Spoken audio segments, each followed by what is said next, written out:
I would like to take this time to give a moment of silence to Paul Walker. Today marks the 6th-year anniversary of his death. Rest in peace, Paul Walker.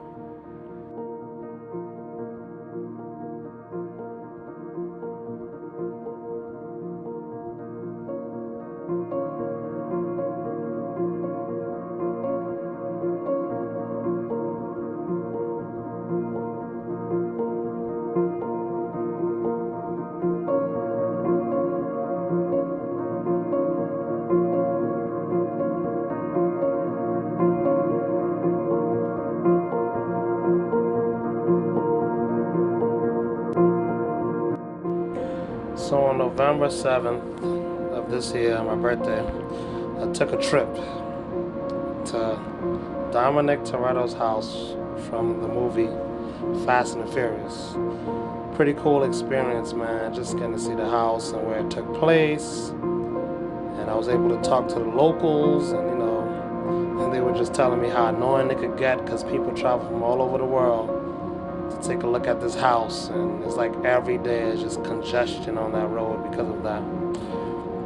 It was awesome, man. I would like to give a special shout out to my girlfriend because without her, none of this would be possible. She set up all the trips. I don't know how to plan nothing. I just cough up the money and say, let's go. So this right here is Toretto's house, the house that I visited from the Fast and the Furious 1. Honestly, I always loved cars. Since a little kid, I used to have Hot Wheels, Micro Minis, Hess trucks, Transformers. I just love cars. I had the little turbo Tommy joint. Man, I just love cars. And then I used to play a lot of video games. Top Gear for Super Nintendo. I loved the Ferrari Outrun. I just love all those games. Everything to do with cars. Gran Turismo, Need for Speed Underground, all that curved my love for cars. But there was one car that caught my eye more than any, and it was the Honda Civic. Just something about the car just always caught my eye, and when it came out in the Fast and the Furious, and this scene right here, I was sold, man. I was like, man, when I could afford it, I'm getting me a Civic. Fuck what you talking about. So, you know, I had my first car was an Acura. It was a DB 4-door. Then I had a DA after that, and then kind of just worked my way to a Civic. And finally, I acquired this car. This car, I call it Gigi. Acquired it from a friend as a shell. Long story behind this car. I got crazy stories behind this car, but I always stuck with the car. Even though you see all these different paint jobs, it's the same exact car. I love this car, man. Blood, sweat, and tears. I used to work on this car, drag race it on Sunday, drive it to work on Monday, and win trophies, drive it home. It just was a good feeling, man. Just to be able to outdrive so many people, 10, 15 people, and come home with the trophy. It just meant a lot, because me, I wasn't ever into sports. I couldn't play basketball. I was alright at football, but one thing I did know is I would be a driver someday. And I proved to myself that I'm a pretty good driver at that. Still got the car.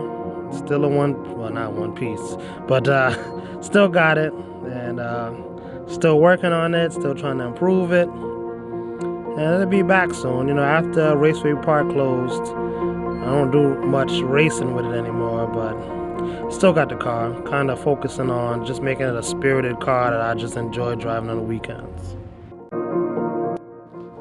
So back to my trip. So they had security there. They didn't want nobody to attempt to walk in the back of the house. But the next day they were going to shoot for Fast and Furious 9. I saw this notice on the gate and I'm like, let me take a picture of this to show people. So I went there on the 7th, my birthday, and the next day they were going to shoot the movie and have the whole block blocked off. So I was lucky to get there right in the nick of time and get to see the house. There was a couple other people there looking at the house as well. I think they were from like Australia or something like that. And they were able to take the pictures of me and my girlfriend. So all those other pictures you saw that were taken, it was either me, them, or my girlfriend. Pretty cool stuff. Pretty cool stuff, man.